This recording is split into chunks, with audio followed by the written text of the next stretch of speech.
Fiscal Council meeting. Would I begin by please reading out the evacuation procedure. A fire drill is not expected, so if the alarm sounds, please evacuate the building quickly and calmly. Please use the stairs, we have the doors at each side, do not use the lifts. Once outside of the building, please gather outside the Yorkshire Bank on the opposite side of the road. Exit by the door by which you entered the room or by the fire exits, which are clearly indicated by the standard green fire exit signs. If you need any assistance in evacuating the building, please make yourself known to a member of staff. Please make sure all your mobile phones are turned off or silent. Item 2 is apologies. Do we have any apologies for this evening?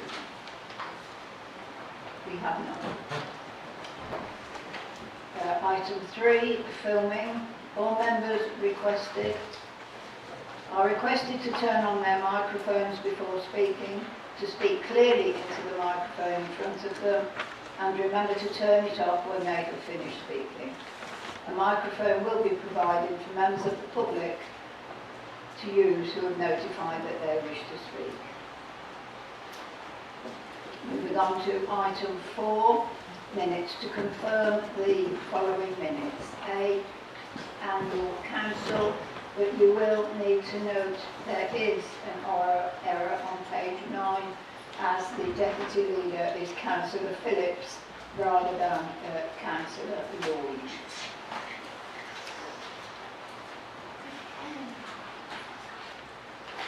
Do we agree? Do we approve the minutes of the meeting with that change from the annual council meeting held on the 15th of May 2019, page 7 of your agenda? Is that agreed? Agreed, yes. Following on with the extraordinary meeting held on the 15th of May 2019 on page 21 of your agenda, is that agreed? Agreed. And moving on to the extraordinary meeting held on the 10th of June 2019, page 27 on your agenda, are those minutes agreed? Agreed, yes. Thank you.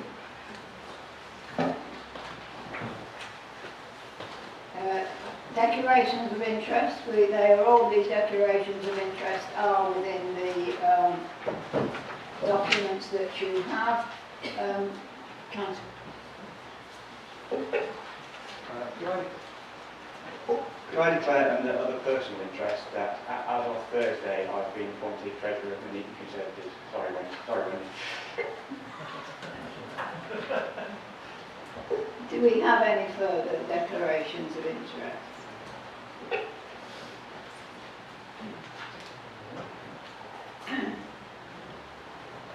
Announcements? Just a couple of announcements. The first one, and the most important for my charity, is that on Saturday in the town centre, the council's charity store, we are holding a tombola for the Mayor's charity. Hopefully some of you will be able to come along and support us. One of the statements that I want to make was that Monday of this week in this council chamber, we had Year 6 from Camp Hill Primary School who wanted to come into the chamber and debate, and they did, and they elected their own mayor, and their own deputy mayor, and their own 501 officer, and they chose to debate, should we stop using any plastic? It was an excellent debate. I congratulated them at the end of their debate on the way they behaved themselves and how they respected each other's views. What I would also like to add, if any member wants one of their schools or anything else to either visit the chamber or to come along and have the same debate that Camp Hill Primary had, they will be made more than welcome to do so, because I am aware that politics is now a curriculum item on most schools.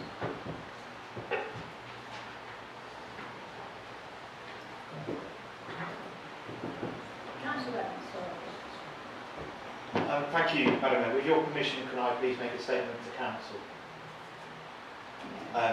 Thank you, Madam Mayor. On the 5th of December 2018, full Council approved a motion proposed by Councillor Graham regarding the state of the gardens at Catherine Ward Hall in Collycroft, Bedford.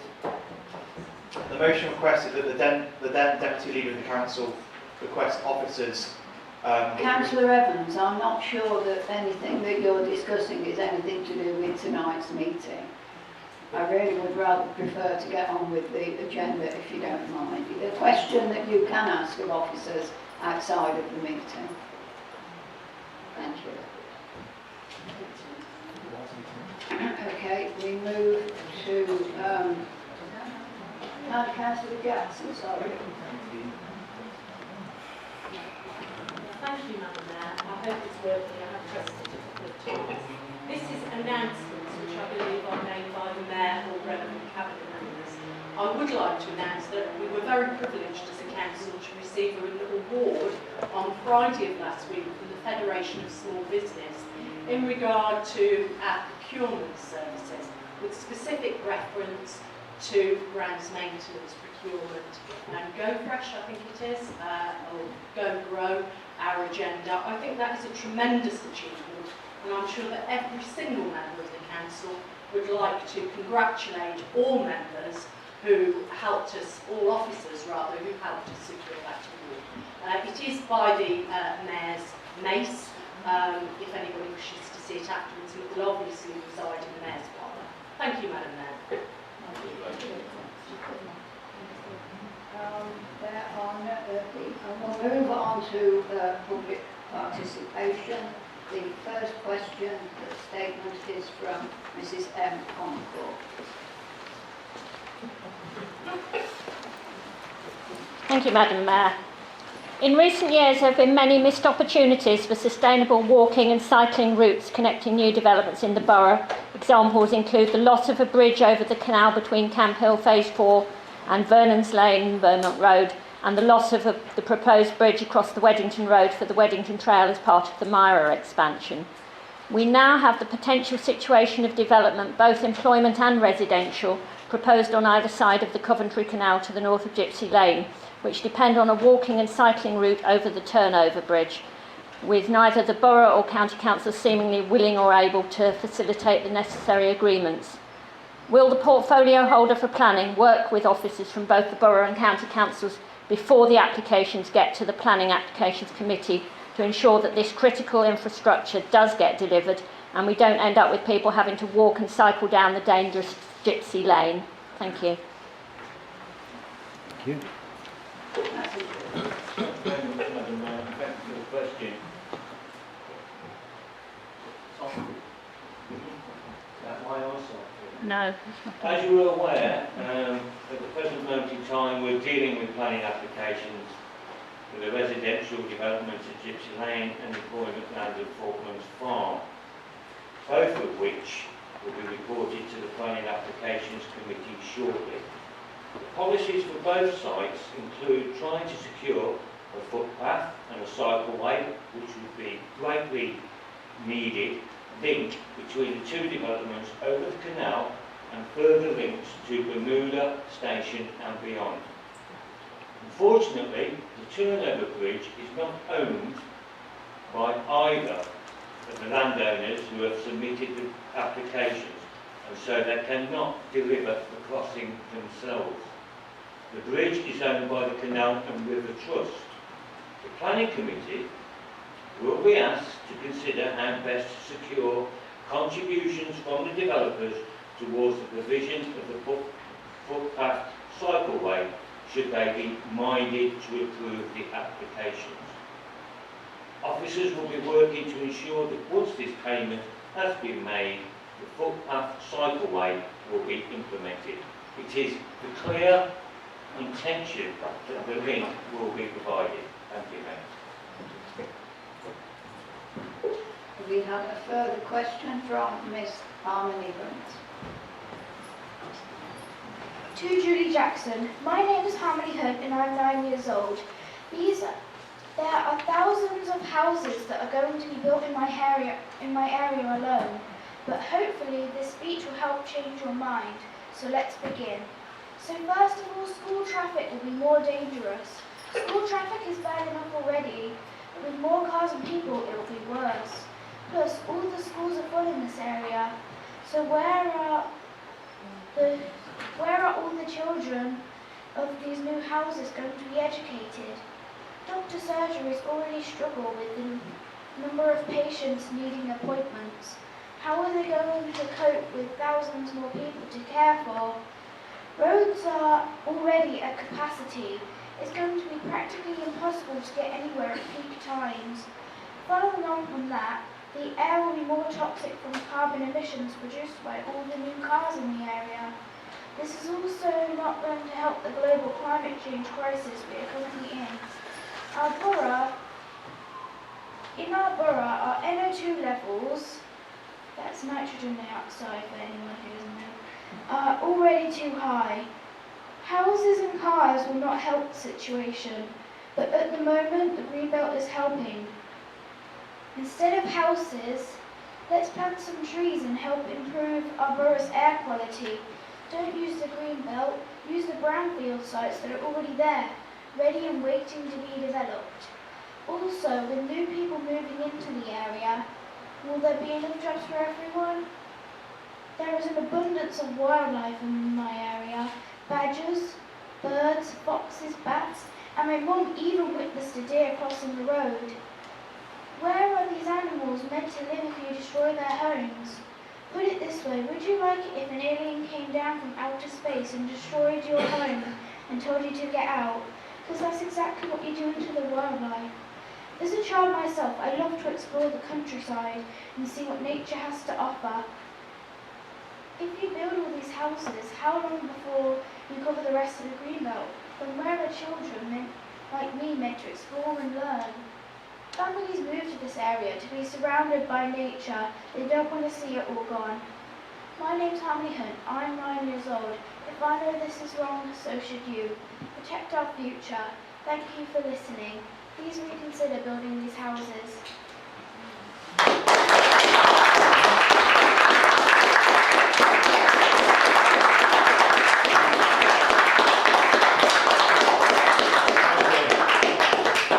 Well done, Harmony. Thank you.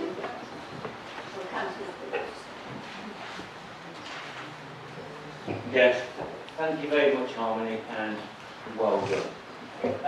Thank you for your question, and obviously coming along tonight to ask it.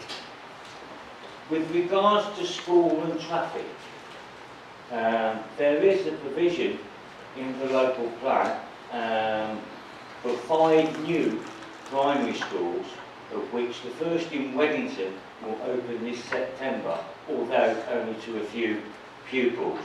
There's also a provision for a secondary school in the region. Obviously we're disappointed that the application that was put through recently was turned down by government, but I'm sure that will come around again.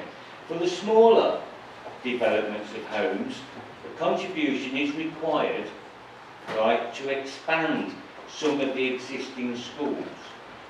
The schools are not likely to be provided before the development begins, however, as houses take about 1 year from start to finish, and on most developments only about 40 houses would be finished in any year.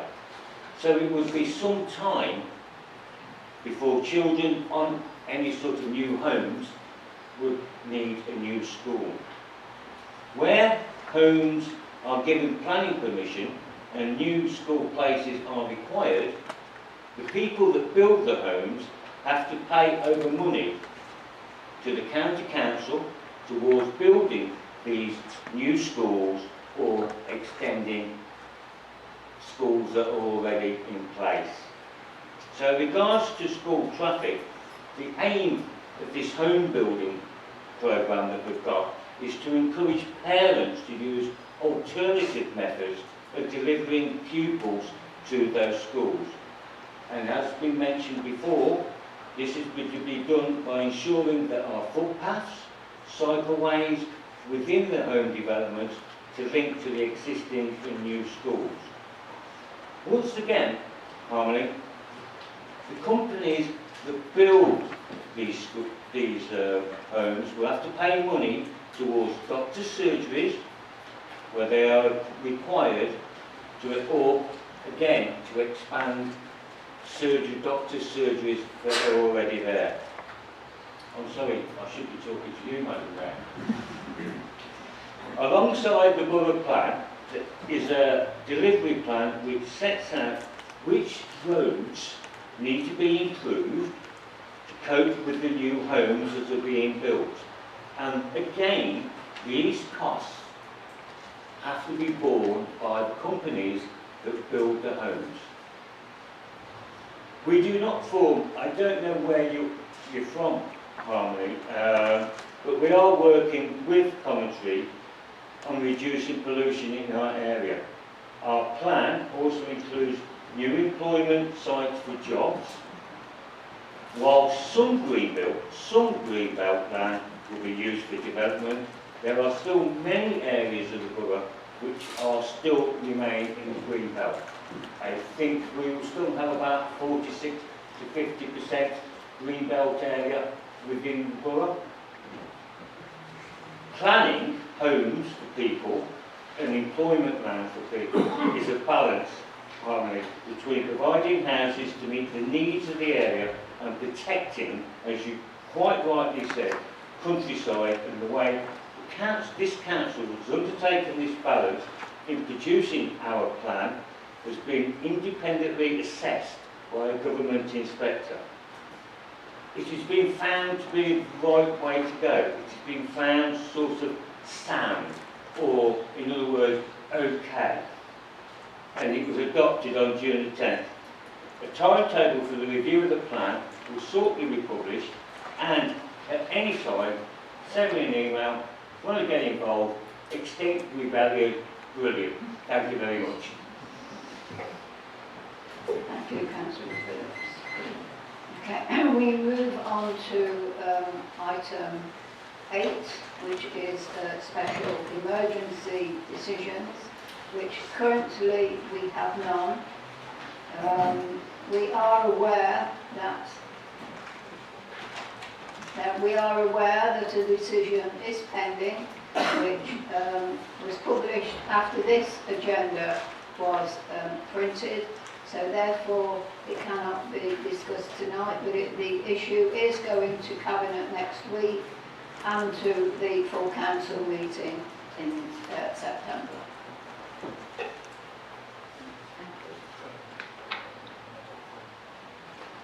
Councillor Evans. Yes, thank you, Madam Mayor. There is something that I deem to be of special urgency, which I'd like to report to Council. Will be very quick. In accordance with Section 2 of the Council's Overview and Scrutiny Guide, page 5, which forms part of the Council's constitution, chairs of Overview and Scrutiny panels are obliged to submit an annual report to full Council each municipal year to advise Council on progress. Councillor Evans, this is not a item of special urgency item. Thank you.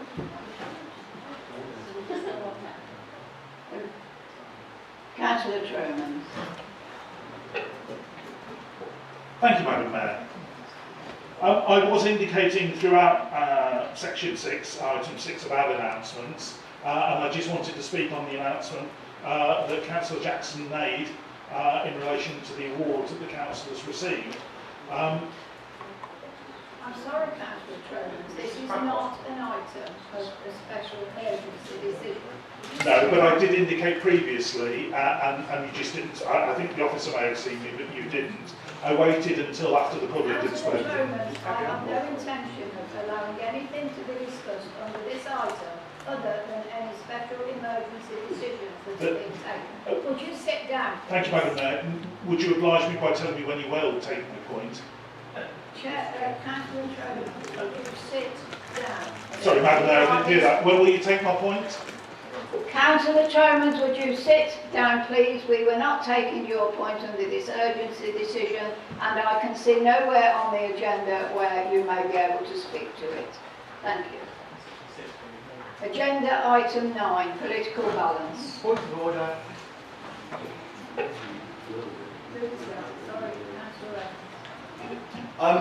Thank you, Madam Mayor. This is a point of order. What I was going to say, I believe there's a break of the Constitution, and therefore I deem this to be a point of order.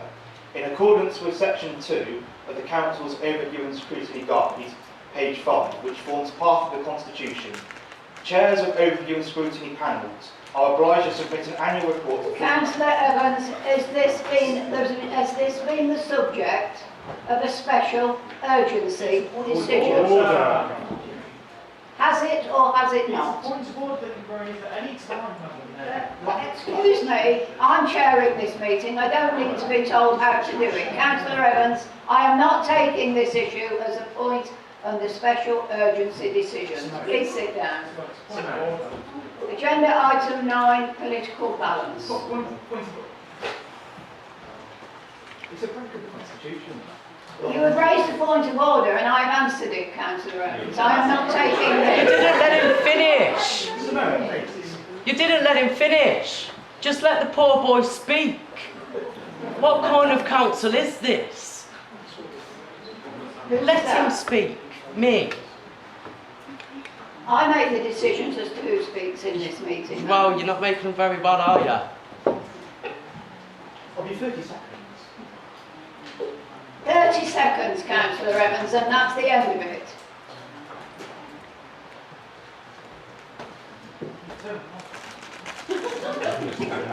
In accordance with Section 2 of the Council's Overview and Scrutiny Guide, page 5, chairs of Overview and Scrutiny panels are obliged to submit an annual report to full Council each municipal year to advise Council on progress and the work completed by OSPs during the course of the municipal year. In the last municipal year, 18-19, no annual report from the OSP chairs was submitted to full Council regarding the 17-18 municipal year. Can I ask why a report was never submitted? And secondly, can we ensure that a report for the 18-19 municipal year be submitted to full Council for scrutiny at the earliest opportunity?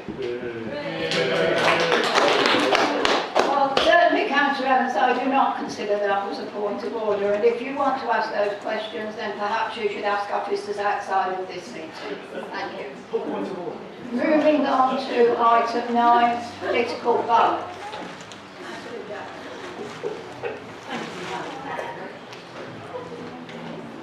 Thank you, Madam Mayor.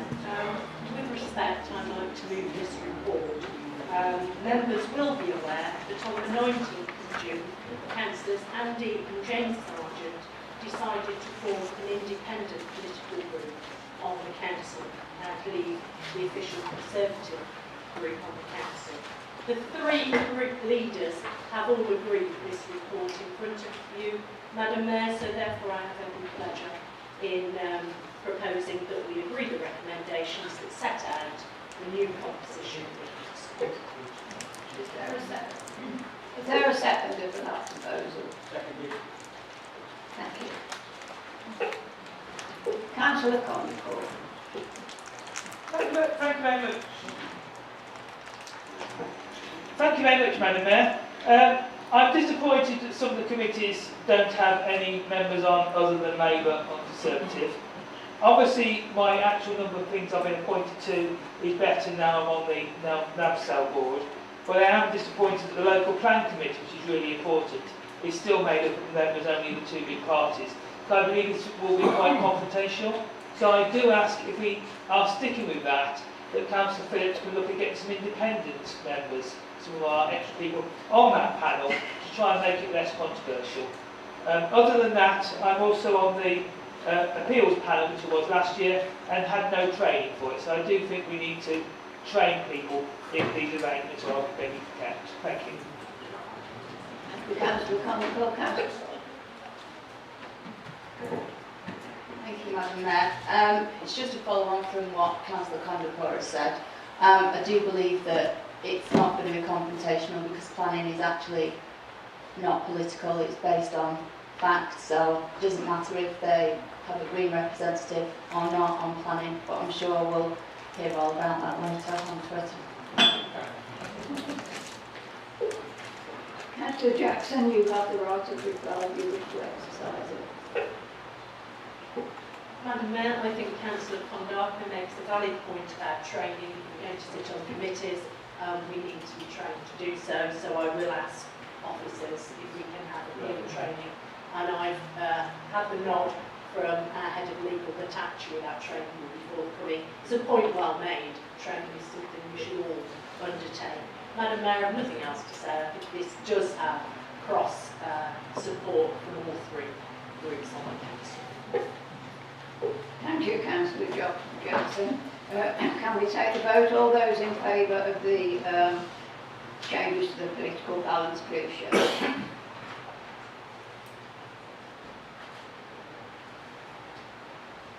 Is there anyone against? Councillor Twan recorded. That is carried.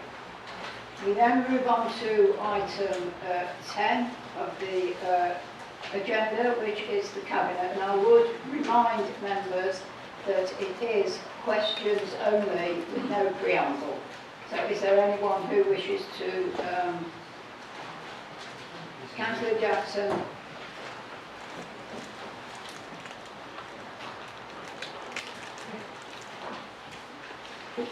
Madam Mayor, I would just introduce the report and say that myself and colleagues on Cabinet are more than happy to answer any queries that people may.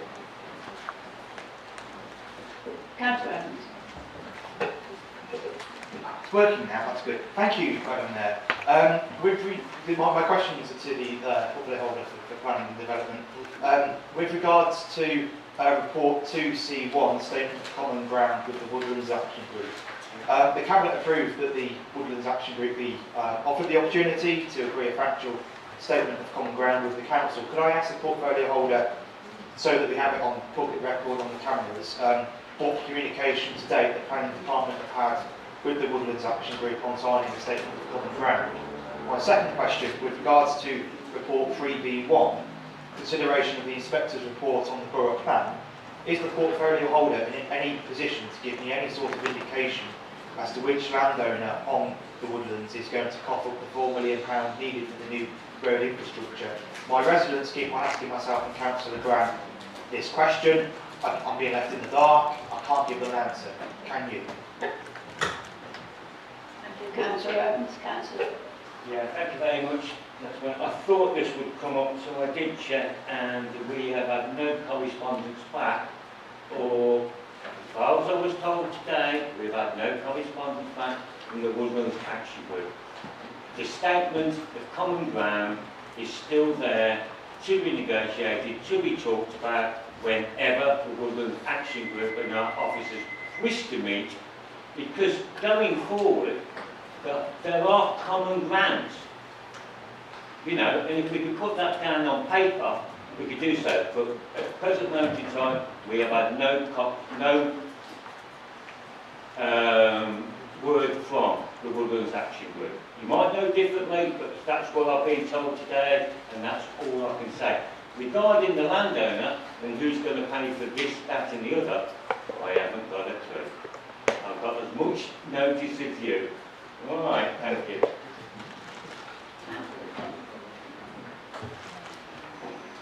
Thank you very much, Madam Mayor. Two questions.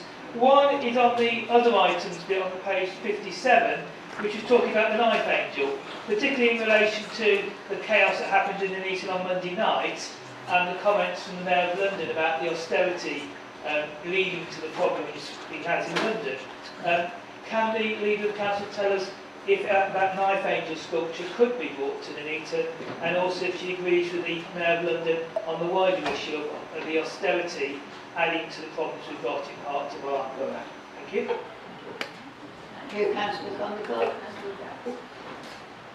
Yes, can I thank Councillor Condicourt for his question? Yes, I would agree, but it is ludicrous to suggest that austerity hasn't led to many of the issues we face with crime and disorder at the moment. It is very sad that knife crime has occurred in Nuneaton and Bedworth. We would all wish that people did not feel that they had to carry knives. We are pursuing the opportunities of having the knife entry within our borough. At least officers have been charged with that. At this moment in time, I can't give you a date of when we may get the knife entry, or indeed if we are going to get it, but I believe we have requested such a measure. So in conclusion, yes, I agree with the statements of the Mayor of London. Thank you, Councillor Jackson. Councillor Wilson.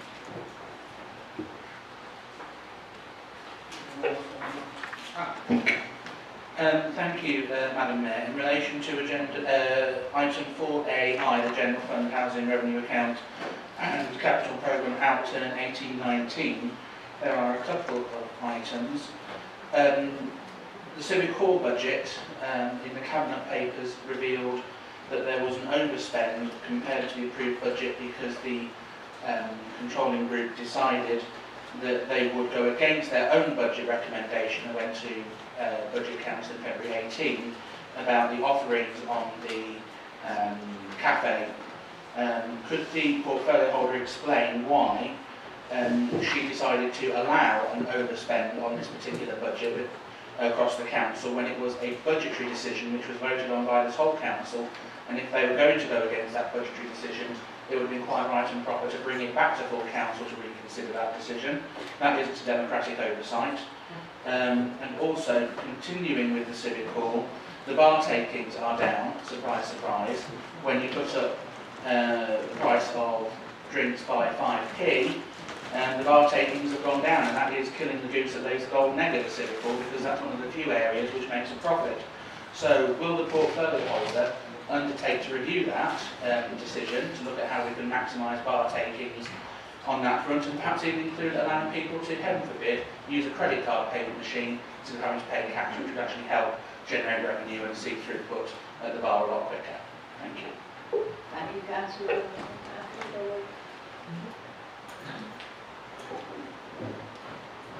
Thank you, Madam Mayor. Well, I mean, firstly, yes, it's correct, bar takings were down, but these are not down to price increases or anything else, because the prices haven't gone up yet, they don't go up to the end of this month. What has happened at the Civic Hall is quite simple. We've changed the food offer within the Civic Hall. Now, if you take, for example, the bar takings, I think, and I'm going off, don't quote me on exact figures, about 16,000 that they're talking about. If you go on those bar takings, there's extra £3,500 gone into coffee and tea. So coffee and tea has gone up by £3,500. The food offer that we put on has changed, quite rightly so. It was going to be tea and cakes, but one of the biggest problems was that the cross-contamination of food at the time. You needed 2 people if you did anything other than tea and cakes. And the local residents, everybody were there, was screaming they still wanted a food offer on at the Civic Hall. So we did proceed with a food offer. We did put an extra member of staff in there, and I can tell you that the catering service that is going on at the Civic Hall, even with the 5k set-up costs and the extra member of staff, the catering service there has washed its face. It's drawing even. So that's even with those extras. So it is working. As I said, the tea and coffee's gone up. We're selling more tea and coffee. And the reason for that is because the type of food offer that we're putting on now is it's quick food. It's chips and egg and sausage, egg and bacon and that type of thing. Whereas before, it was a sit-down type of meal. So in the sit-down type of meal, yes, people would have a bottle of pop or a beer or a glass of wine with their dinner. That isn't happening now. What they're doing, they're having a cup of coffee or they're having a light drink, a fruit drink. So we have reviewed it, we have looked at it, we're continuously reviewing it. In actual fact, the staff have just reviewed it again and they're moving from Saturday to Wednesday, I think it's a Wednesday, because they're not making the money on the Saturday. So it's continuously changing. And if I or the officers had to come back to full council every time that they wanted to make an operational change, it'd be a farce. So, no, yes, we are reviewing it continuously. It is working. Yes, the bar takings are down, but other aspects of it have gone up because of the bar takings going down. It's as simple as that. Thank you, Councillor Lloyd. Just a reminder that we are just on questions to Cabinet members. Councillor Brown.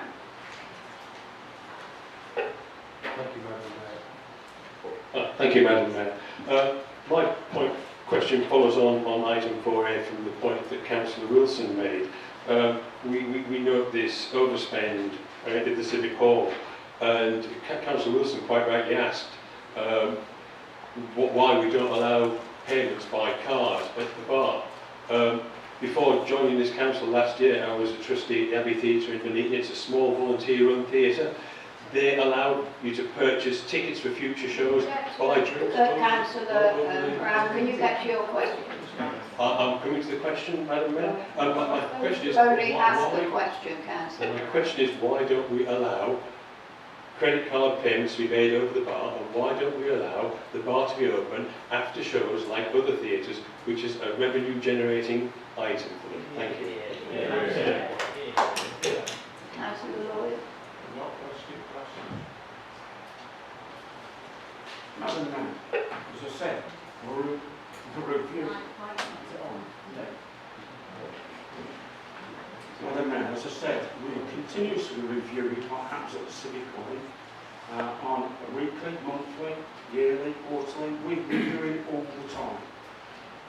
We've looked at keeping the bar open after time, and that's fact. We did it at one stage, and the amount of custom that stayed behind to use the bar was very, very little at that time. I see no reason why we can't try it again. But I was there not so long ago. Well, I was there this weekend, and I actually stood by the doors, and it was a mass exodus at the end of any show. The doors are open, and people are gone. They're gone to the bars because they want to get home. But I will have a look at it, and I will ask officers to go away and have a look at reviewing whether we can keep the bar open for a period of time afterwards. Again, it will come down to cost. On the other one, on the credit cards at the bar, I'll ask the question. Thank you, Councillor Lloyd. Councillor Walmsley.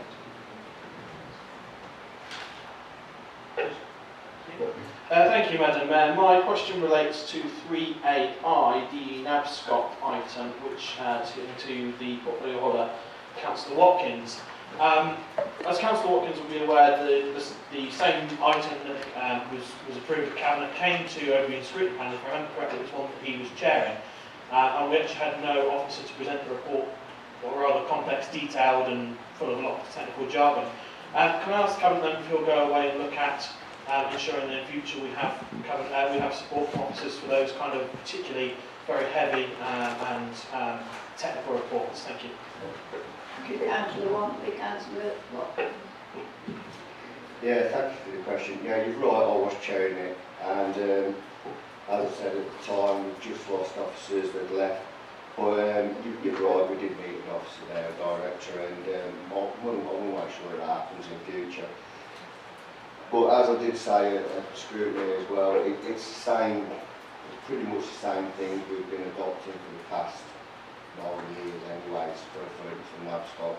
But yeah, point taken. Thank you, Councillor Watkins. Thank you, Madam Mayor. My question is to the portfolio holder for Central Services. Within the Delivering Our Future 1931 delivery plan on page 16 of the Cabinet report, it states that by March 2020 the Council will evaluate options for shared environmental health and licensing services with Coventry City Council. If this means a reduction in service for our residents, particularly involving services around public protection and public health, I have a lot of concerns. Can the portfolio holder update me on what stage of the evaluation her department is at?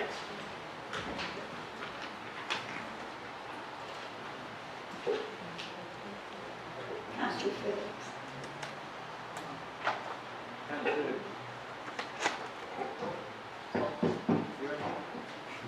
Yeah, regarding the environment and public protection, it would basically come under me. I don't know where the cabinet report was or central services, but regarding evaluation of environmental health and public protection services and also working with Coventry, those talks are continuing at the present moment in time. And basically that's what I can say about it. But believe me, there won't be no loss of service, although the service might change, as things do. Thank you, Councillor Phillips.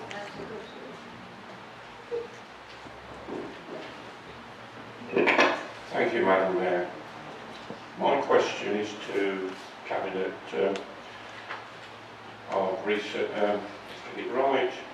It'll either be Finance and Civic Affairs or Central Services and Refuge. Could they tell me, we were told that Gresham Road and St Mary's Road, there were no other costs involved, yet I see on the non-distributed costs, there is a 46k NBR cost of St Mary's Road depot before sale. Could she explain it to me, please? Thank you. Councillor Shepherd.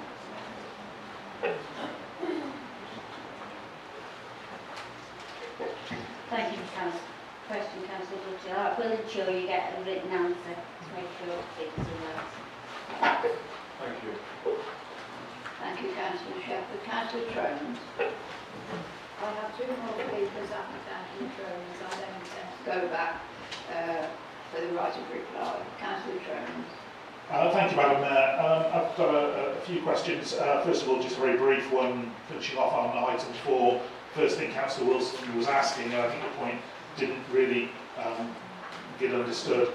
Nobody's asking for every single decision that's made at the City Hall to come back to this chamber. It's just a budget was agreed, and then there's been an approval of a £67,000 overspend by the portfolio holder and the Cabinet.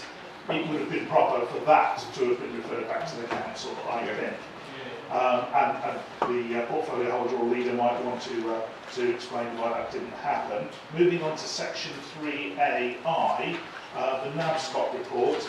I appreciate the comment from Councillor Watkins and the assurance about there being an officer there in the future, because it is difficult for my colleagues to really scrutinise that if there isn't that technical expertise. Again, and I think your answer summed it up perfectly, Councillor Watkins, we're putting in pretty much the same stuff we've done for a number of years. There's been several requests by me and others in council meetings recorded previously to have those NABSCOT policies, those documents, those plans, much more specific, far more targets that are measurable, and that we can actually influence here at the borough. I see there's an awful lot of stuff just copied and pasted from the Safer Warwickshire Partnership, and Warwickshire and the county and county-wide entities are in a position to do stuff about substance abuse that we're not, and about organised crime gangs and cybercrime that we're not. So it needs to be more relevant to the borough, and I'm wondering if Councillor Trones, can you ask your question, please? I'm asking, the second question I'm asking is for some assurance that this will, in future, go more widely to seek people, the community's view on what should be our priorities, rather than just copying the Warwickshire Safer Partnership. Thank you. Councillor Watt. Two questions. Councillor Lloyd first, then Councillor Watkins. Madam Mayor, I've answered the first question, but I will say the City Hall is a massive building with City Hall written on it, right in the town centre of Bedworth. If Councillor Wilson or Councillor Troman would like to go along and visit Tim Norton, I'm sure he will take you through the finances of the bar and everything else. parrot fashion. I'm sure he'll do that for you. Then you might understand it. Madam Mayor, I don't intend to answer the question again. I answered it the first time. Thank you, Councillor. Thank you, Councillor.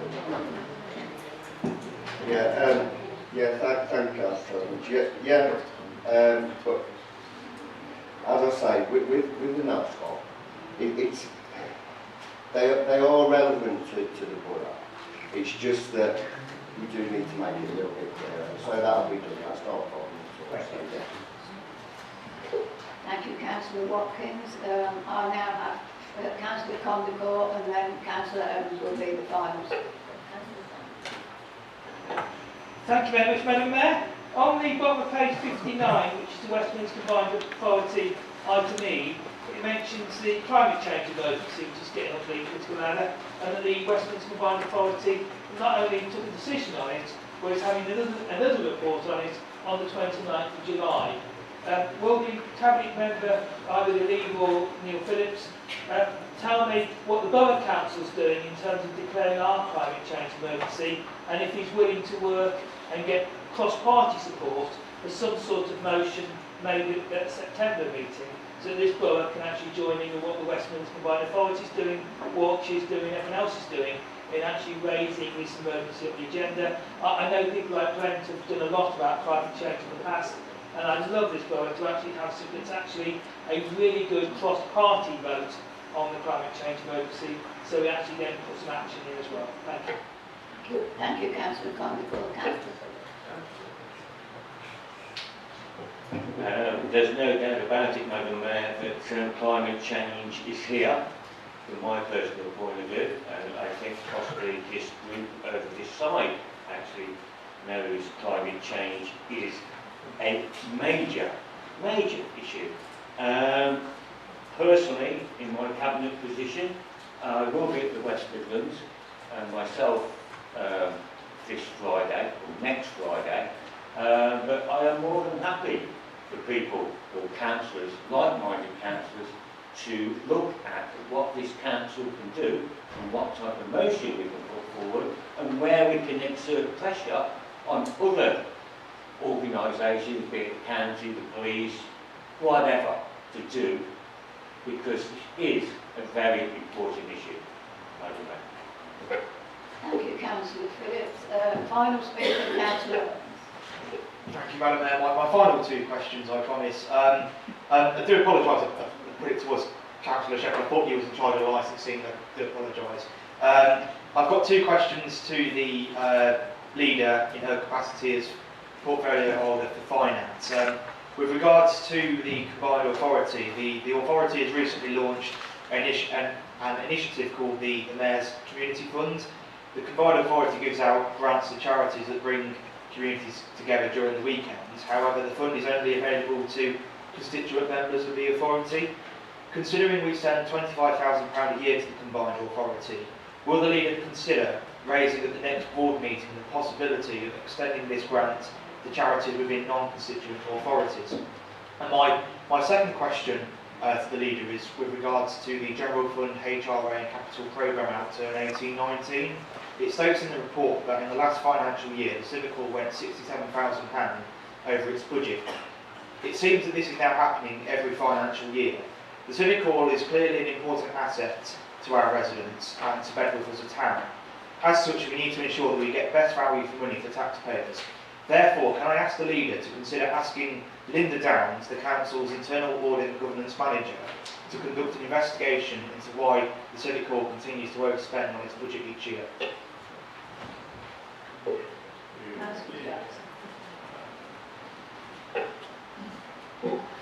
Madam Mayor, in regard to the West Midlands Combined Authority, I'm going to ask that officers prepare a briefing note for all members that sets out what matters that the West Midlands Combined Authority deals with that appertain to constituent members and what matters appertain to non-constituent members. Because clearly there are some matters that we are not able to exercise a vote in. Much to my chagrin, we are not a member of the West Midlands Transport Authority. No. For example, I would really wish us to be a member so that people in our borough, in Nuneaton and Bedworth, could get the same cheap bus and train travel that people in the West Midlands can get. We are a stone's throw away from our neighbours in the West Midlands, and yet we are denied that opportunity. We had a motion to full council not long ago exactly about this matter, and we have indeed, I believe, Brent Davies has written to Warwickshire County Council urging them to join the West Midlands Transport Authority.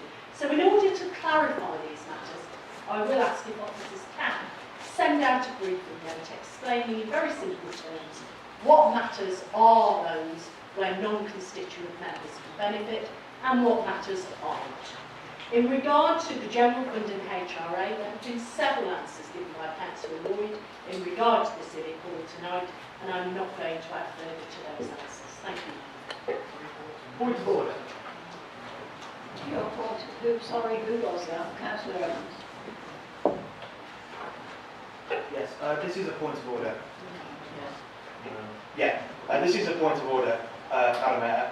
I'm not really happy with the leader's response with regards to my Civic Hall question. Therefore, in accordance with the Constitution, page 136, I wish to move a procedural motion that the Council's procedural rules be suspended in order to move a motion without notice. Should such a procedural motion be passed, I intend to move a motion requesting that the leader instruct audit to conduct a formal investigation into the management of the Civic Hall.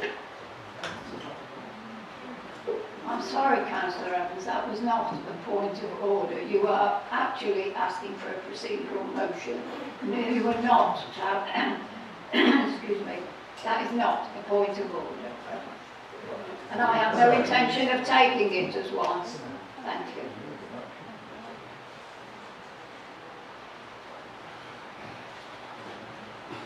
I'm being advised, Councillor Evans, to ask you what rules and what laws have been broken based on the comments you have just made. Thank you, Madam Mayor. The precise ruling is on page 136. It's 4A12M. And my point of order, I am entitled as a councillor to move a procedural motion, and I would call for an adjournment. You can't raise a procedural motion as a point of order, Councillor Evans. And that is the advice from the Borough Solicitor. Madam Mayor, could I request an adjournment to take legal advice from the Borough Solicitor? That is my right. I have taken advice from the Borough Solicitor, Councillor Evans, and you cannot move a procedural motion under a point of order. That is the advice I have received from the Borough Solicitor. We are double checking to be absolutely sure, but currently that is the advice I have received.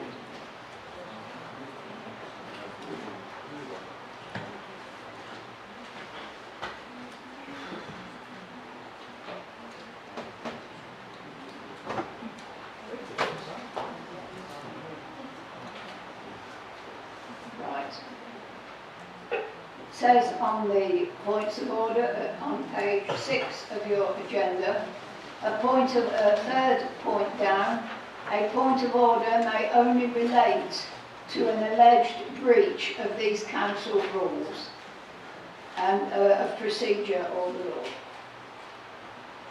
So therefore it is not a point of order, Councillor. That is the end of the discussion. Point of order.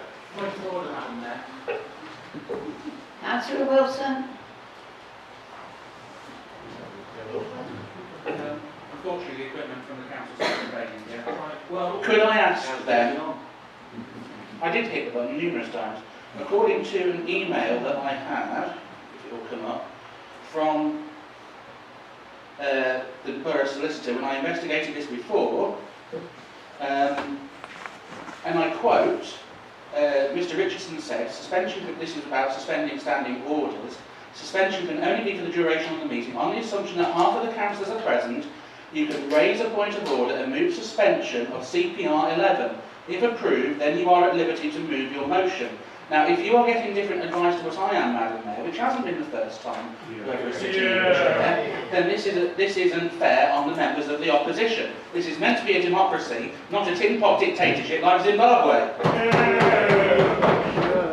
I will not have that sort of behaviour in these meetings. Please be more respectful of this council.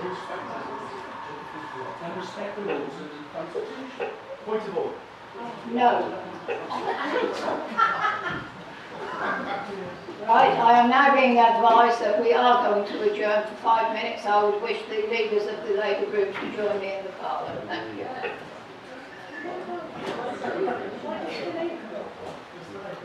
All rise, please.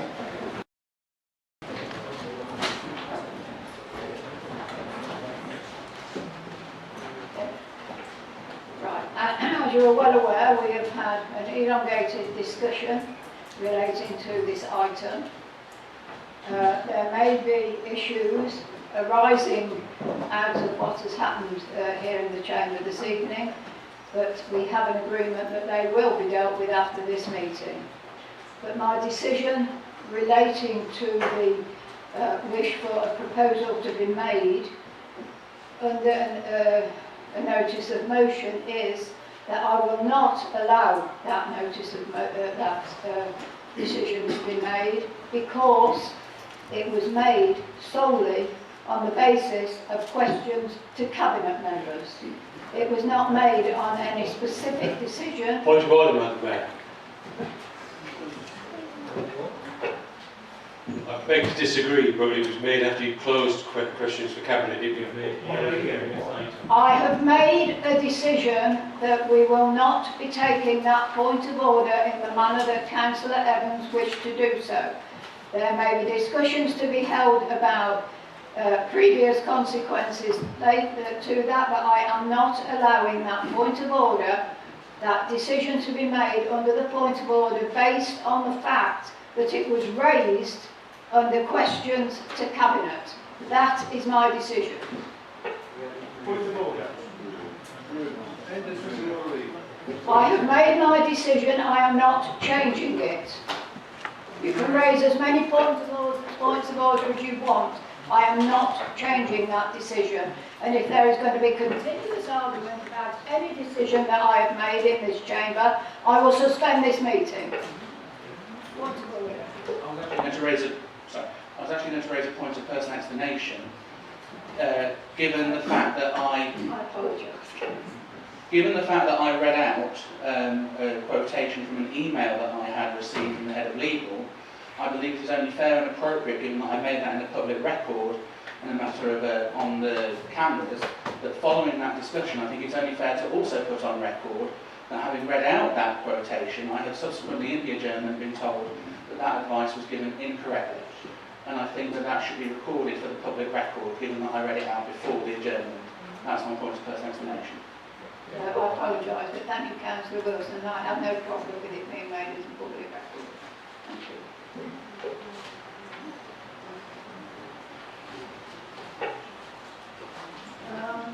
Moving on to item 11, recommend the resident involvement strategy A. Motion not on notice, Madam Mayor. Pardon? Motion without notice, Madam Mayor. Continue. Thank you, Madam Mayor. The Constitution allows me to move a motion without notice under 4A12N to suspend a particular council procedural rule. I therefore request the suspension of 4A11 motions on notice to allow a motion not on notice to be considered. I'll second that. Okay, that is a procedural motion, so a show of hands will be taken to do so. All those in favour of that motion, please show. And those against? The motion is lost. Point of order, Madam Mayor. Under the Constitution, I am allowed to have my vote individually recorded. And I have it recorded in the minutes, please, that I voted for the procedural motion to allow a motion not on notice. Thank you. Point of order, Madam. I'm quite sure that in the space of the next few minutes, every single one of you is going to ask to have it recorded in the minutes. We will do that anyway. Thank you, Madam Mayor. Point of order. I've already called for the next item on the agenda, which is the resident involvement strategy. I will take one more point of order, Councillor Evans, and that is it. it's all well and good saying that, Madam Mayor, but the Constitution physically states, and you can ask the solicitor, in order to have your vote minuted in the minutes, you have to stand up to the Mayor and make that formal request. So in accordance with the Constitution, page 142, I request that my vote on the most recent procedural motion be recorded in the minutes of the meeting. Right, so we now have two requests for recorded in the minutes. So we will have those two recorded, please. Madam Mayor, in light of this, can I move a recorded vote? Can't do recorded votes. You changed the Constitution. Quiet, please. I've said twice this evening, I will not put up with members shouting across this chamber whilst I am chairing these meetings. Thank you. If anyone now wishes to put their hand up and raise a point of order saying they want their note recorded in their minutes, please do so now. We need to continue with this meeting. Well, you can all raise your point of order and say what you have to say. Point of order, Madam Mayor. Thank you, Madam Mayor. In accordance with 415(4)(c) of the Constitution, I ask my vote be recorded. Thank you. Point of order, Madam Mayor, under the same article, can my vote be recorded, please?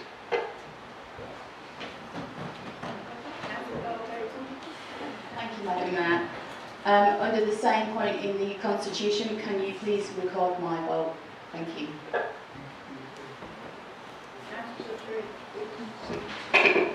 Thank you, Madam Mayor. Can you please record my vote, please? Thank you. Thank you, Madam Mayor. In accordance with the aforementioned section of the Constitution, could you please record my vote? Thank you. Under the same Constitution, Mayor, could you please record my vote? Thank you. Thank you, Madam Mayor. If you could also record my vote. Thank you.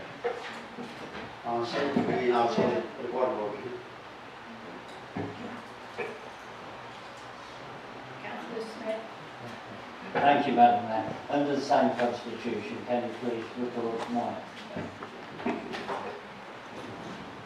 Thank you, Madam Mayor. Under the same item of the Constitution, can you please record my vote?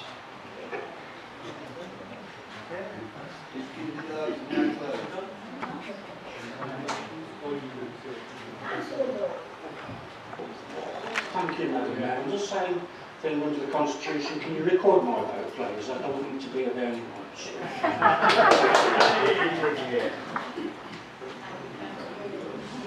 Now, we move on to the next item on the agenda, which is the resident involvement strategy. Councillor Jackson, will you move the recommendation, please?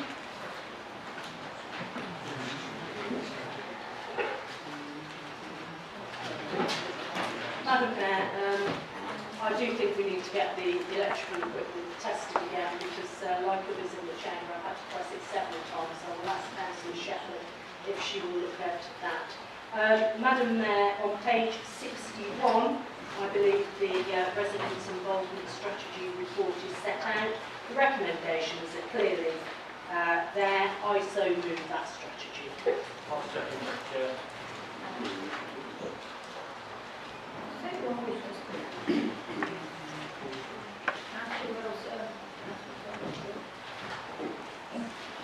First time lucky. Thank you very much, Madam Mayor. I would like to support the residents' involvement strategy, Madam Mayor. Quite often, a number of our tenants are actually some of the most vulnerable in our society, actually, and also some of the most fragile, especially those who have reached the grand old age where they need some support from the council. So I think this is actually a really good step in the right direction of providing a voice to those residents in how we look after them on behalf, basically in trusteeship, but making sure that they are given that provision that they need.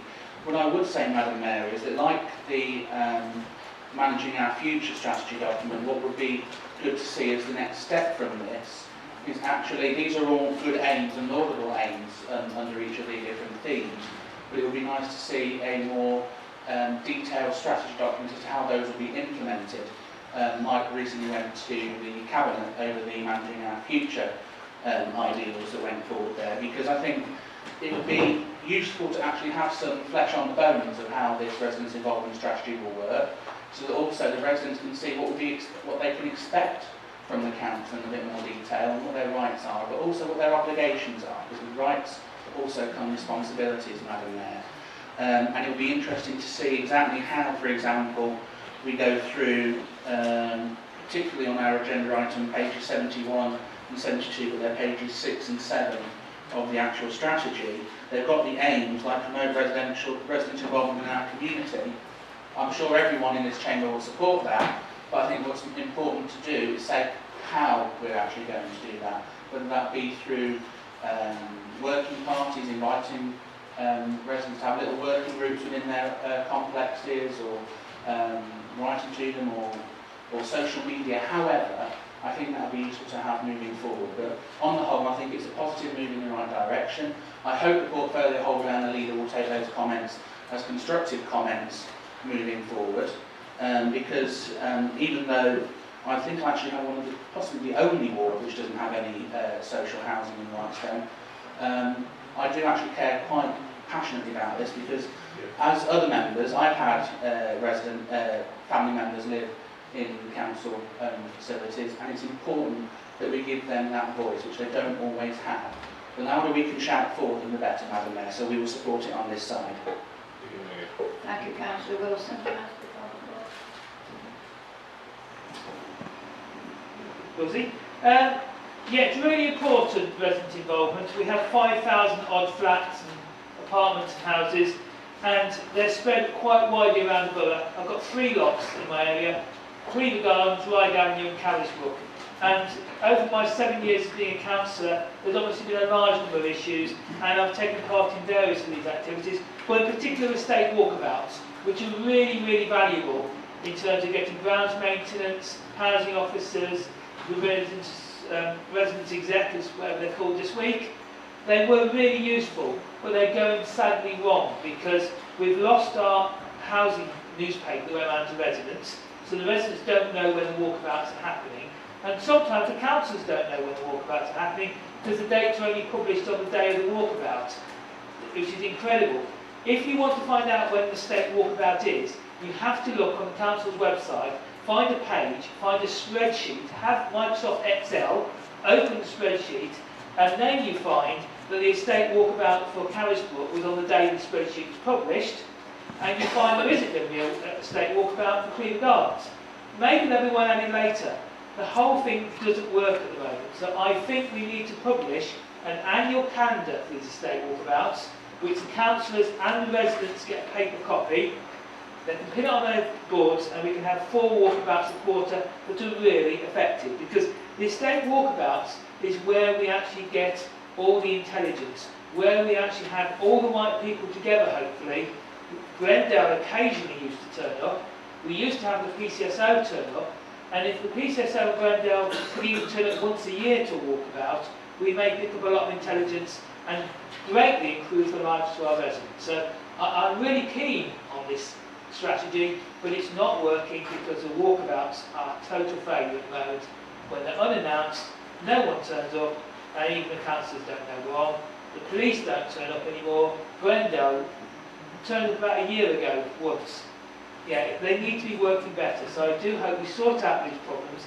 And we haven't got a state walkabout at all, I say, at Cleaver Gardens, where we have virtually no maintenance from Glendale for so far this year. The place is looking like the Wild West. The housing officers keep changing. We need to sort the estate walkabouts out, because they are potentially very good.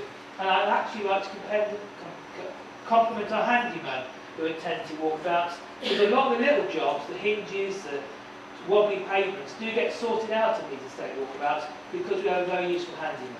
Thank you. Thank you, Councillor Condell. Councillor Hopkins. Yeah, thank you, Madam Mayor. Yeah, Councillor Wilson, take that on board, no problem. Councillor Concord, I've seen these things on Facebook and Twitter, also calling the council. We do put a yearly list out where we do the walkabouts. It is people to find out.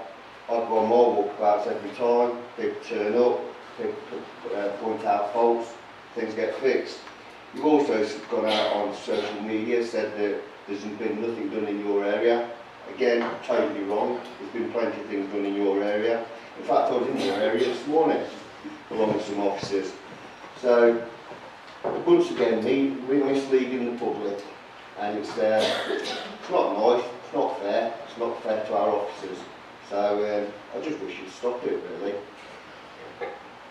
Thank you. Thank you, Councillor Watkins. I have no more speakers. Councillor Jackson. Councillor Jackson, you have the right to reply. Thank you, Madam Mayor. I'd just like to say that Homing In is available online, and I believe a paper copy does go to the complexes, independent living units. I'll stand corrected on that. But I'm going to refer everybody to 4.3 on page 65 of our agenda today. This is a strategy document that we are being asked to approve tonight, but there is a huge role for overview and scrutiny panels. And 4.3 does clearly state that there will be a review, there will be an annual update to the relevant scrutiny panel, and Madam Mayor, I'd advise all members of Overview and Scrutiny to get involved to make sure that the strategies of this council really do give benefit to the residents in the way that we wish them to. Not everything is done in the council chamber. There's a huge role here for overview and scrutiny, and I would encourage members to really get stuck into that work to make sure that residents who we all want to benefit do so. Thank you, Councillor Jackson. We will move to the vote. All those in favour, please show. I believe that to be unanimous. Thank you very much. And move on to 11B, which is the General Fund Housing Revenue Account and Capital Programme Outturn 2018-19. Councillor Jackson, will you move the recommendations as Madam Mayor, I am very happy to do that. I would refer members to the fact we are discussing items as written on pages 77, 78 and 79 of tonight's agenda. Thank you. Is there a seconder for that, please? Thank you.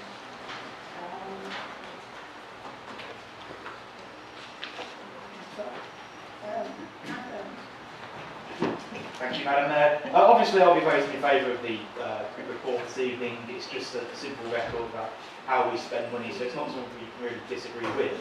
However, on page 77, members will see that £11,000 has been taken from the miscellaneous fund for the audio-visual system within this chamber.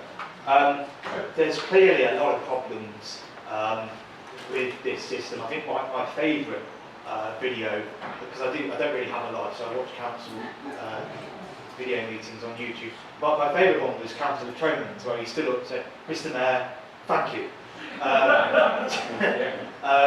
So what we need is a similar system to that of Labour-controlled Coventry City Council, where you can actually stream the meetings live, and then at the end of the meeting, you can actually select, you can actually click on the part of the meeting you want to watch, and it takes you directly to it, instead of having to go through a YouTube video for 2 hours to find, or 6 hours to find the part of the video you want to watch. So when the leader makes her closing remarks on this report, could you tell me what the £11,000 is for exactly? Is it to upgrade the current system, or is it to fund a new system altogether? I'd like the latter, really. Thank you, Councillor Evans. Councillor Wilson. Thank you, Madam Mayor. I was actually going to raise the issue about the council chamber audio system. I think tonight's proving yet another timely reminder about how that system actually does need overhauling. I don't really like spending money on ourselves, Madam Mayor. If anyone was looking from the outside in, they would say, why are you actually spending money on yourselves?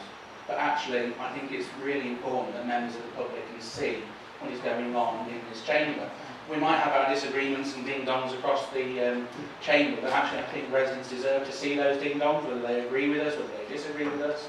And I think it's an important tool to encourage democratic debate. Not everyone is as assiduous, I believe is the correct word for Councillor Evans, but there are people who do comment. I have had members say that. And again, I do believe it needs to be real time, really, if at all possible, so that members of the public can see what is going on in real time if possible, and then save it for download later if that is at all possible. I think it is increasingly evident. I think I can remember these from 10 years ago when I was first elected, and I don't think they've really been overhauled. But I think in this case we do need to do a bit of housekeeping. So I don't, in this instance, object overly to spending money on ourselves in this case. But another one from 10 years ago, Madam Mayor, is my old friend Valley Farm refurbishments. I know that there are issues, meaning that this has to be considered on pink paper, and so the leader can't give a straightforward answer on this. But given the tumultuous history of this item, could the leader please arrange, or try and arrange, an update be given to members on this, because it is £150,000 of taxpayers' money, which is allocated to something which hasn't been done for 10 years, and if we are going to be strung along and played out on this, I think members need to be kept up to date on what is going on, because I'm sure all members would actually think if we didn't have to spend this money on Valley Farm, and there is a disagreement over that, but I'm sure we could all find worthy projects in our wards and in our communities where that £150,000 worth of capital investment could be better used. So I think we deserve to be kept up to date on that. So if the leader could give an undertaking, I think that would be fair to all members on all sides about what is going on with that, because 10 years ago I sat there and saw this on there, and it hasn't moved since, and really we should be seeing some progress if at all possible. 10 years is a long time of anyone's life to have to see something not move, so I hope the leader will take that forward, Madam Mayor. Thank you, Councillor Wilson. Councillor Connell.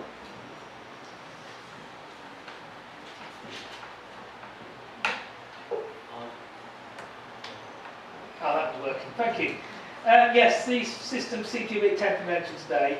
The other thing that needs sorting on the AV are the projectors, because obviously when it's a hot day they shut down and overheat, which particularly during planning meetings is a right inconvenience when they start shutting down because they're mounted so close to the ceiling. So I think the projectors need the fans changing or some cooling or something, so we don't keep losing the projectors when we actually have planning meetings in here.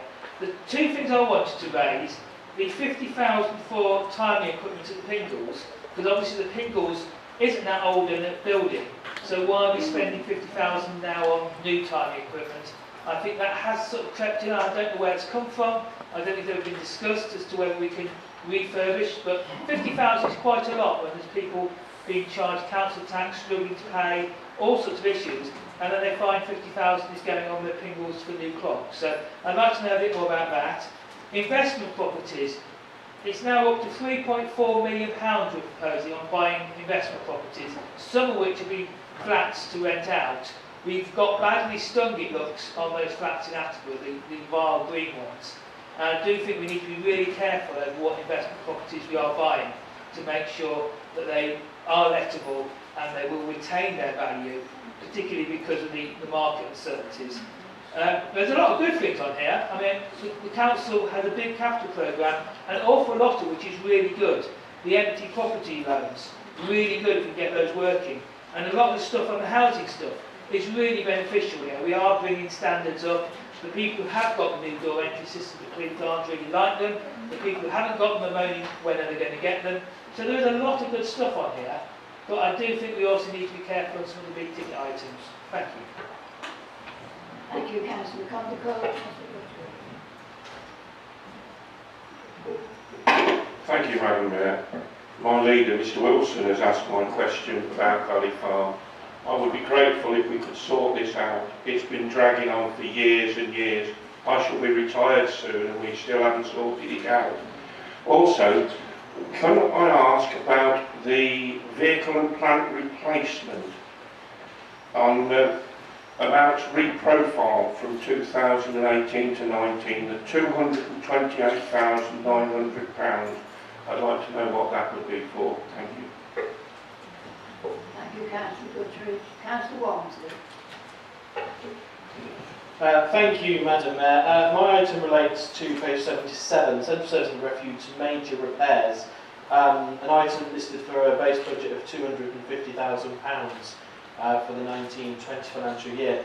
In the same vein as a number of other comments we made earlier, that is £250,000 is obviously a very large sum of money, and maybe I could ask, or it could be heard from the other side, whether we could perhaps have some sort of more information, flesh on the bone as to actually what that's for, because obviously Central Service and Refuge is a very large department in terms of the areas in which it manages. You know, so it would be very nice if we could, perhaps members could have some information on as to what that £250,000 is going to be for and going towards. Thank you. Thank you, Councillor Walmsley. Councillor Goldman. Thank you, Madam Mayor. Just to ask for the breakdown of the target hardening, £100,000. It was agreed in the meetings that we had last year that we would actually have further information on what the £100,000 was going to be spent on, and that's not been forthcoming as of yet, and it's still in the budget, so I would like a breakdown of what that is going to be spent on. The AV stuff, I was going to bring up, but it's already been dealt with. On page 78, where we're talking about planning and development, we've got replacement CCTV cameras and also CCTV wireless technology. Does that relate to the mobile cameras that we have? It was brought up in the external scrutiny committee last week about the lack of movement on some of these mobile CCTV cameras. So I'd like to know a bit more about why we're spending £120,000 and what use we're going to make of it, because given the recent incidents, I think we need to address that and make sure things are being dealt with properly and in the right places. Thank you, Councillor Golding. That was my final speaker. Councillor Jackson, would you like the right to reply, please? Madam Mayor, many of the questions, and there have been questions from members opposite and around the chamber, are questions that could have very easily have been sent to council officers for reply. And I'd still encourage members, you don't have to wait until full council to actually ask your questions. You'll get a detailed reply from officers to your detailed questions. So I'd encourage you, rather than waiting for full council, to do that in future.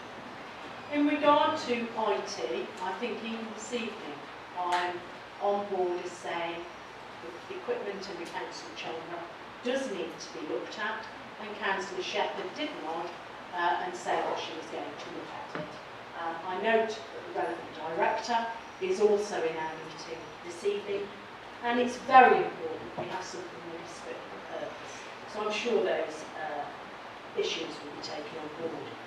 In regard to Valley Farm, there are some commercially sensitive issues in relation to that, but it has always been my intention as leader of the council to ensure that all elected members are kept updated in this regard, and I can assure you that that will indeed be the case at the appropriate point in time. In regard to several items that members have mentioned opposite, they are actually reprofiled from 1819 into 1920, and rather than take up valuable time this evening and going through them one by one, I will ask you to put those questions, your detailed questions, to officers. In regard to the target hardening, the £100,000 that is scheduled to be spent on that, I will indeed ask Councillor Lloyd if he can get officers to send out details to all elected members in that regard. Madam Mayor, those are the points I've noted here, but I do conclude by saying we have some very professional officers who I'm sure will be more than happy to reply to any elected members' inquiries. Please do take that opportunity in between council meetings, rather than thinking all answers have to be given this evening. Thank you, Madam Mayor. We will move to the vote. All those in favour, please show. That seems to be anyone against. Abstentions.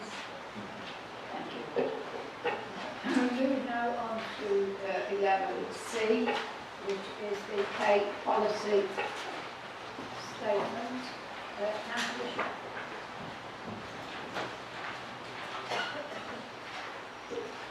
Thank you, Madam Mayor. In accordance with Section 88 of the Local Labour Act 2011, the Council is required to produce and publish an annual pay policy statement. The statement relates to the remuneration of employees and the Council's approach in ensuring fairness and transparency in pay. The pay policy statement for 2019 is Appendix A, was approved by individual member decision on the 18th of June 2019, and as per the requirements of the Act is now submitted to full Council for ratification and approval to publish. And I ask for the recommendations within the report to be accepted. Thank you.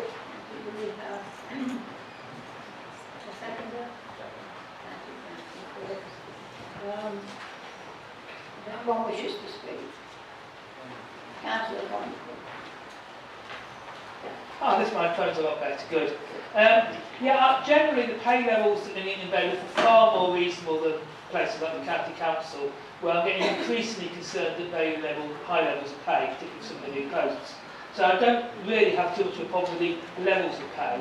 But one thing I do want us to take a careful look at this pay policy is performance and increments, because obviously as the council gets shorter and shorter of staff, we're having less and less reviews of staff performance, and I do want us to actually set some, particularly for the more senior managers, some performance targets and tie those in more with the increments. But generally the levels of pay and the pay ratios with the Borough Council are far more reasonable than at the County Council. You know, you're looking at about 2 points for between average, lowest and average and things. So the ratios aren't out of this world. But I say we do need to make sure the performance system works properly. Thank you, Councillor Conklin. I have no more speakers. Councillor Shepherd, you to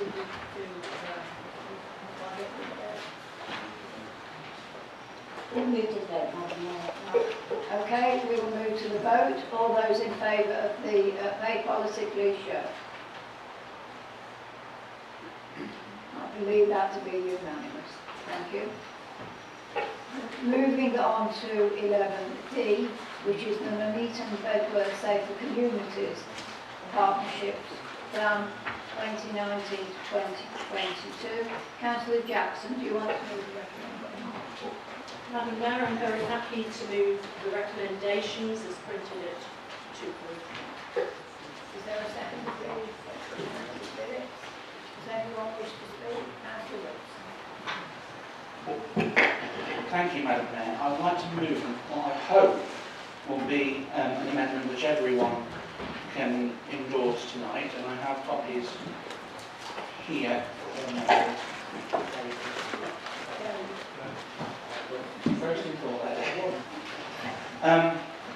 After recommendation 2.1, insert 2.2, that the Executive Director Resources write to Warwickshire Police to request that where a dome camera that has been purchased by the Borough Council for the purposes of community safety has been in situ continuously for more than 2 years, consideration is given by Warwickshire Police to purchase their own permanent camera to enable cameras purchased by the Nuneaton Bedworth to be freed up and returned to mobile usage. A number of years ago now, this council purchased a number of dome wall cameras for community safety and reassurance. That number was also brought up to an average of 1 per ward when the Conservative Party was last in control. So there are 17 dome hawk cameras available. And I know I'm not the only member, and I know of members on the other side of the chamber as well, who are frustrated, shall we say, that when they look at the list of where the mobile cameras are located, that they don't seem to move. And I could think of at least one which, although is there for an entirely honourable and decent reason, really should be a permanent camera. It's a permanent camera in all but name, but being used for a temporary purpose. And really, this council, on all sides of the chamber, is invested in community safety, and all we are asking for is that the resources we have put in good faith, be used for the reasons that they were purchased by this authority. I'm aware that all authorities are under financial pressure, whether they be this authority or the police authority. But there should be some thought moving forward about allowing the resources that we put in, and that's why I said the Executive Director resources, because they're paid for by this council, to actually saying, let's be fair to community safety, let's be fair to the residents of the taxpayers of this borough who actually forked out the money for these mobile cameras, and allow them to be returned to their original usage. I know of members on my side, I'm sure the leader can recount members on her own side, where they have had examples of antisocial behaviour, criminality, etc., where they feel that a don't camera would have been of benefit, but because there have been other competing priorities, and I accept these are a matter of priorities for the police, that is where they have to be, but also they have to balance that with where the resources actually came. I mean, I know of instances in my own ward where there was allegations of racism and targeted behaviour against shop owners, for example. And we were fortunate in that instance to get a don't walk camera. But in other instances we have been unfortunate not to get that. I know that Councillor Goldie has been making strident representations in her own ward for them. So I'm hoping, Madam Mayor, that this amendment will be seen for what it is, which is a friendly amendment to ask that our residents be put first, that the Commissioner and Warwickshire Police give due consideration. They have to look at their own budgets just as we do, but just to make the question, to ask the question is all that I think this council is rightly, fairly and responsibly putting forward to Warwickshire Police to move forward. And I would hope, and I'm seeing nods from Councillor Jackson, I would hope this amendment will go through unanimously from all sides, and that's what it's intended to do, Madam Mayor. Thank you very much. Thank you, Councillor Wilson. Councillor Jackson. Madam Mayor, I am more than happy to accept this as a friendly amendment to the recommendation. I take it, Councillor Jackson, that you were seconding the friendly amendment. Councillor Coventry. Oh, sorry. Yeah, I'm very pleased to have more don't cameras. We only have the one in Wellington occasionally when some antisocial behaviour starts to break out, but obviously it then gets taken off. And these things have got phenomenally cheaper. I was actually here 10 years ago, and it must be something like 10 or 13,000 pounds per camera. And I know the prices must have halved, even though inflation means they're doubled. So they're a lot cheaper, the batteries are a lot better, the cameras are a lot better. So actually getting some new ones would really, really help. And actually capture better images. So very keen on that. One thing I wanted to say, because I was on the external scrutiny last year, is I do fear there's a lack of commitment, which is actually in the risk register mentioned as a problem, and there's a general lack of funding. Everyone is working on a shoestring. Our officers, the police officers, the housing officers, everyone is really tight for money. And with £1 million cut off budgets every year after year, this is only going to get worse. So I do think we also need, as a cross-party thing, to lobby for actually more money to be put into the safer neighbourhood stuff in the Eton and Bedworth, particularly because of the problems we have. The austerity is actually making everything go in a downward spiral. The drug treatment, the mental health problems, we're just dying in numbers of problems, and we need more resources. So it's great having more cameras, it's great having more meaningful meetings, but actually we need to do something about the impacts of what will now be 9 years of austerity, which is really hammering and then knocks on to the lack of commitment and the lack of resources. We have a police service now that acts like a fire service. It comes in when there's been a stabbing with plenty of officers, but we don't have the resources for everything else. So I do hope we get a cross-party commitment to actually step up safer neighbourhoods. Thank you, Councillor Conway. Councillor Lennon.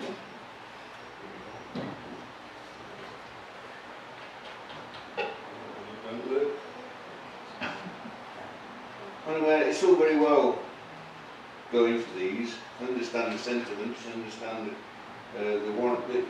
why they want them. However, there's nothing in here to say about the ongoing maintenance of these things and how they actually get monitored. That's the expensive bit. Who does the monitoring? It should be the police.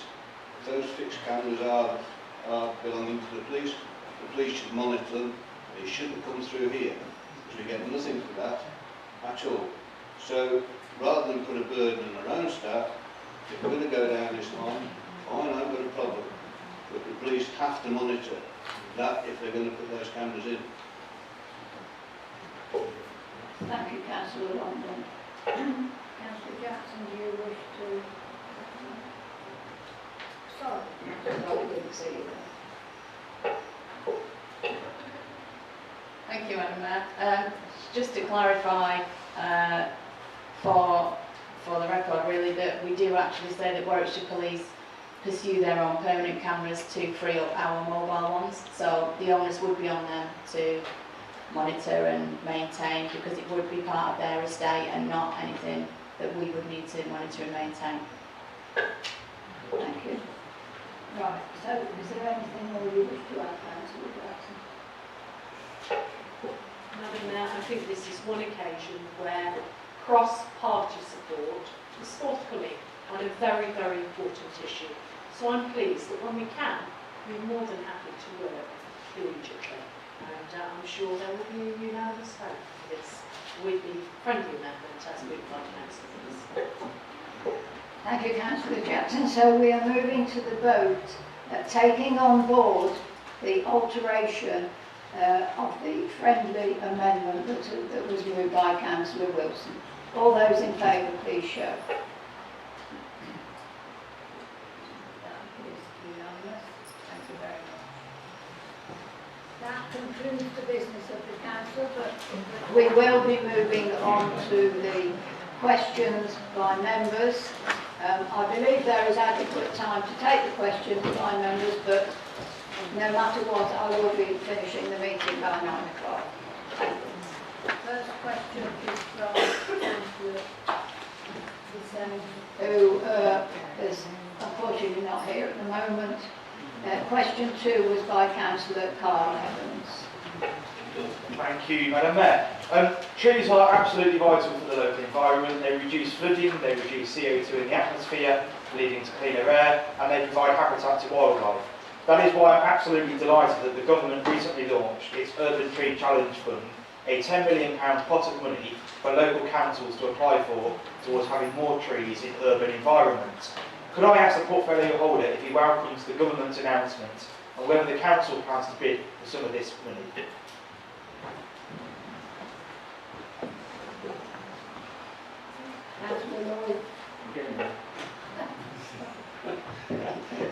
The answer is yes. We do welcome it. Although, you know, it is a fund that's aimed at, it's aimed at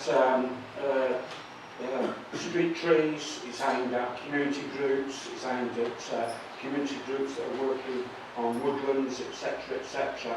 But the answer is yes, we do welcome it, and we will be looking at it later in the year.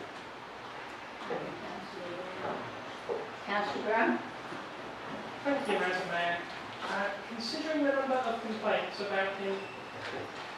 Thank you, Madam Mayor. Considering the amount of complaints about the standards of ground maintenance at the Coventry Road and Marston Lane cemeteries in Bedworth, and the understandable emotional significance of maintaining the cemeteries, will the Borough Council consider giving the borough's cemeteries the same importance as the borough's premier parks in terms of standards of grounds maintenance?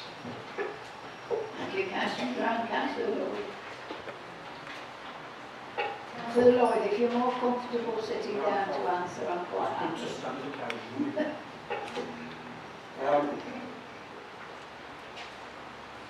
Madam Mayor, yeah, we share your view of the importance of maintaining our cemeteries to a high standard. We totally agree with that.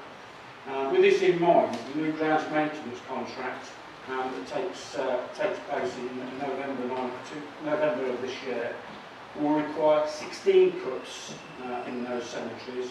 I think the figure before was 12 per annum on a frequency basis to meet the growing concerns and the growth patterns of the grass.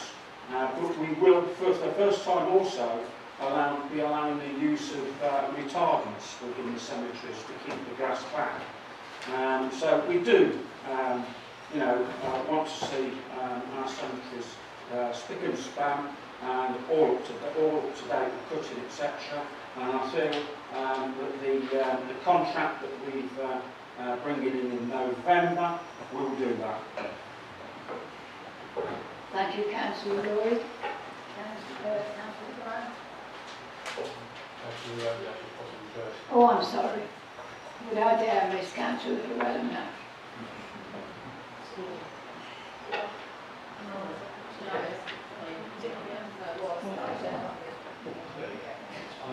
Thank you, Madam Mayor. Sorry about that.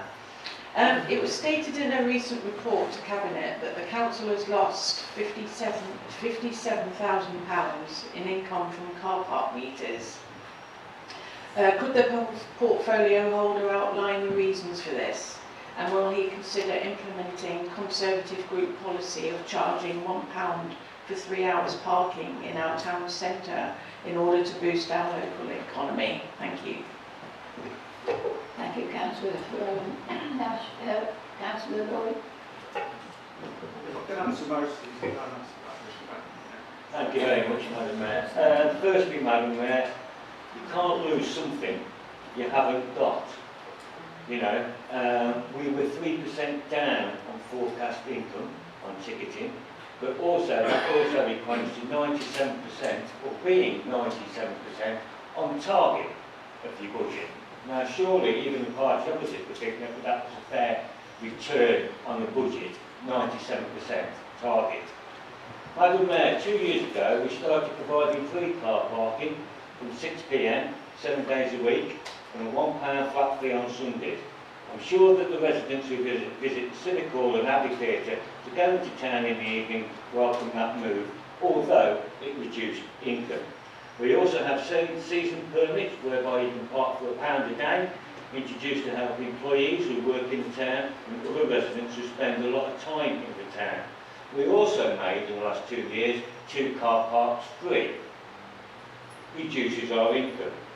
It's undeniable that the unprecedented changes in the way residents shop and use their local high streets has had a detrimental impact across the whole of the country and not just our towns, with national data reflecting the 2.3 average drop year on year in football nationally. Both towns have lost a co-op. We've also lost a BHS store in Nuneaton. This all has impact. As for the £1 for 3 hours, Councillor, well, Madam Mayor, this will reduce income even further. At the budget, the Tories indicated that this proposal would cost the Council £281,000, and this was only for 9 months. And that £273,560, your words on your budget, pounds to be taken from general fund balances using unallocated reserves as a one-off. A one-off use of reserves which would reduce these reserves close to the minimal acceptable level. And on the other hand, Madam Mayor, they proposed also to introduce a 5-hour charge at £4.80, a 6-hour charge at £6, and increase the 24-hour charge from £6.50 to £8. I suspect, Madam Mayor, that the money they said they were going to raise from this, but they actually said it was a saving. Saving who? Not saving the residents of this borough by increasing and putting new charges out there. Madam Mayor, perhaps if they wanted to increase footfall, they would, like us, try and put pressure on the county council and bus companies to reduce ticket prices, and also, as stated earlier during the West Midlands Transport Authority.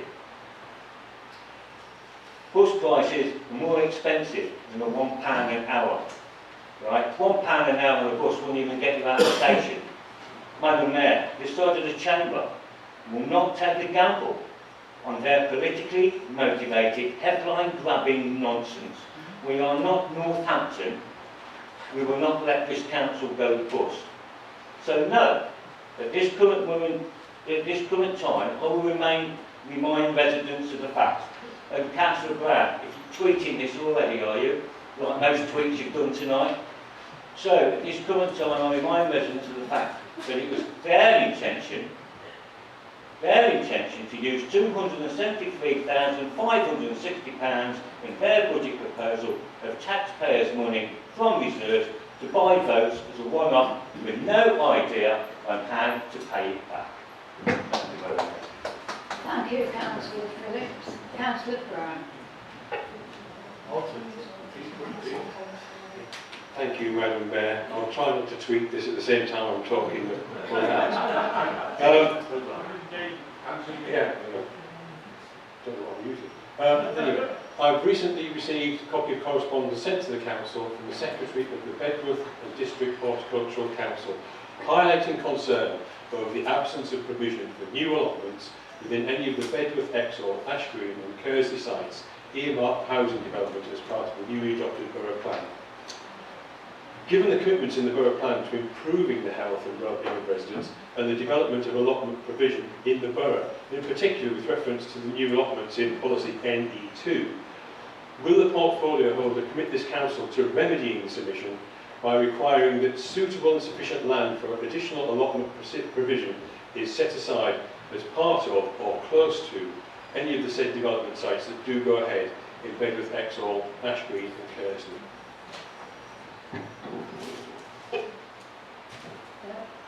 Thank you, Councillor Brown.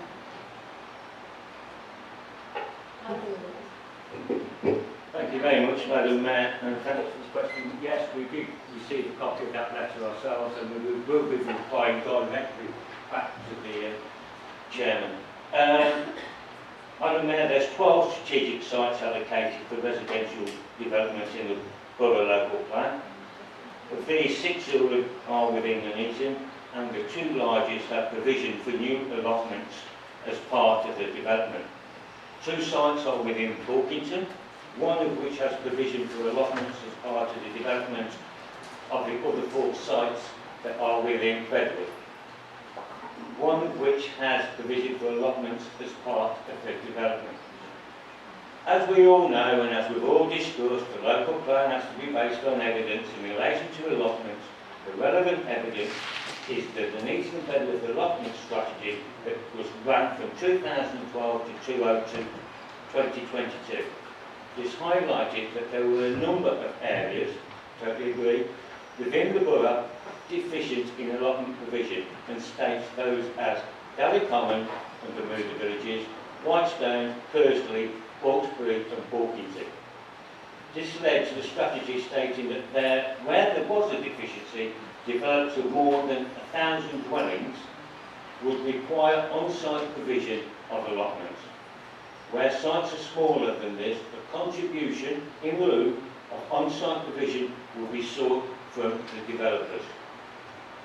In relation to the sites where deficiency has been highlighted, there are no strategic allocations in Galley Common. There is provision for on-site provision of allotments at Arbury, the closest site to Bermuda Village. There are no allocations at Kearsley, and allocations at Hawkesbury and Porkington include on-site provision. A contribution will be requested for the strategic allocation in Whitestone. So it's ever been any. The nearest Whitestone one is probably in Attleborough. When the plan is reviewed, a full review of the evidence base will be undertaken, and the results of this will feed into the review. Totally agree, we need more allotments, and it's all part of the strategy. Thank you, Madam Mayor. Point of order. We are talking questions to Cabinet members. What's your point of order? Yeah. In accordance with the Constitution, Madam Mayor, on page 134, members can refer certain items arising from a question or statement to a relevant overview and scrutiny panel. And I think Councillor Brown raises quite an important issue about allotments in Bedworth, which we need to have further discussion on. So I'd like to move formally that we refer this to the internal overview and scrutiny panel. Is there a seconder for that point of order? Councillor Walmsley. I will move to the vote that the issue of allotments be referred to the relevant overview and scrutiny committee. Is that agreed? So show of hands, please. Thank you very much. Councillor Comerford. Thank you, Madam Chair. The draft 2018-19 NBBC accounts state in the main variances on the Generals Fund section, reduced income due to a decrease in council tax summonses being issued by £75,000. This council has used council tax summonses liability orders as an income stream for too many years. These charges seem to amount to £250,000 to £300,000 a year, when the income from the summonses should ideally only been enough to cover the cost of the action, which should have meant a reduction in summonses should have been cost neutral.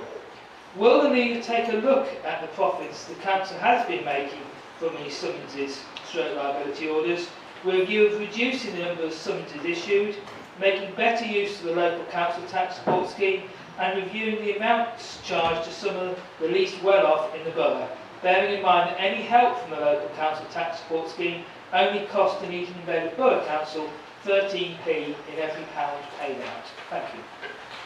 Thank you, Councillor Comerford. Councillor Jackson. Thank you, Councillor Comerford, for your question. The Council is required in law to provide justification for the costs being reasonably incurred with regard to obtaining council tax and non-domestic rates and liabilities orders. The Council incurs certain relevant costs, and these include council employee time for preparing and issuing prescribed notices, dealing with enquiries and attendance at court, the cost of printing, paper and postage for the stationery reminder notices and summons, including relevant staff time to envelope and issue notices, the cost of overheads such as accommodation and support services. The calculation shows that the cost to the council of issuing summonses is over £100, compared to the current charge of £80. In relation to the council's local council tax support scheme, Cabinet will receive a report to its 24th of July meeting, setting out options for consultation for the 2021 scheme. Thank you, Madam. Thank you, Councillor Jackson. Councillor Hocking. Thank you, Madam Mayor. As we're all too aware, due to the rollout of the disastrous and cruel universal credit, too many families in our borough are living in food poverty. Food, the most basic of human rights, which is being denied to the poorest and most vulnerable people in our society. The Tories even pledged to take away free school meals in their 2017 general election manifesto, attempting to deny some children of their only meal of the day. With the long school summer holiday imminent, can the leader of the council tell me what provision is in place to support these families and to ensure that these children have a hot meal in the absence of a free school lunch? Thank you, Councillor Hocking. Councillor Jackson. Councillor Hocking, thank you for your timely question. It is indeed shocking that in 2019, some parents are left struggling to feed their children when free school lunches are not available. However, through Warwickshire County Council's local welfare scheme, parents and guardians of children who were registered and eligible for free school meals this term are able to apply for food vouchers during the summer. However, funds for this scheme are limited and applications will be considered on a first come, first served basis. Applications are accepted from Monday the 22nd of July and Friday the 30th of August. In addition, the Borough Council's financial inclusion support officers can provide support and advice to those that are struggling financially and can assist with referrals to other agencies. Thank you. Thank you, Councillor Jackson. That concludes the members' questions. It also concludes the business of the council. Thank you all very much for your contributions and for your attendance. And could I invite any elected member who wishes to do so to please come along to the parlour where you can have a drink. There is at my expense, and I say that learnedly because I am aware that in the past there's been all sorts of comments made, but you are more than welcome to do so. Thank you all very much. All rise, please.